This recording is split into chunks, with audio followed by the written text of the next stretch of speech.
টেলিভিশনের business editor Ziaul হক সবুজকে Venice Bangladesh press club ইতালির সম্মাননা ক্রেস্ট প্রদান করা হয়। মোহাম্মদুল্লাহ সোহেল ইতালি প্রতিনিধি জানিয়েছেন, বাংলাদেশের জনপ্রিয় স্যাটেলাইট চ্যানেল বাংলা ভিশন টেলিভিশনের বিজনেস এডিটর জিয়াউল হক সবুজের ইতালি আগমন উপলক্ষে মতবিনিময় সভার আয়োজন করে ভ্যানিস বাংলাদেশ প্রেস ক্লাব ইতালির নেতৃবৃন্দ ও কমিউনিটি নেতৃবৃন্দগণ। প্রেস ক্লাবের পক্ষ থেকে জিয়াউল হক সবুজকে ফুলের শুভেচ্ছা এবং সম্মাননার ক্রেস্ট প্রদান করেন।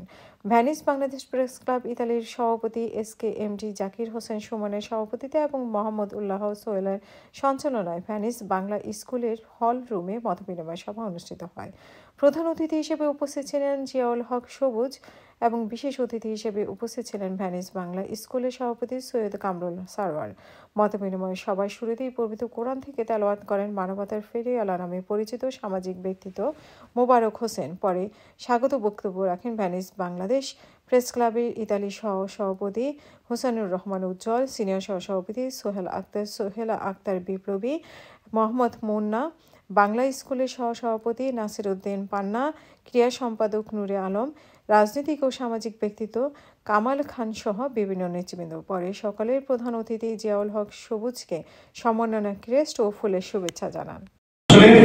আমরা যখন বাইরে আসি তখন মনটা জুড়িয়ে যায়। আসলে বাঙালির যে একটা টান বা আত্মার যে টান, সেই টানটা আসলে বাইরে আসলে বেশি অনুভব করা যায়।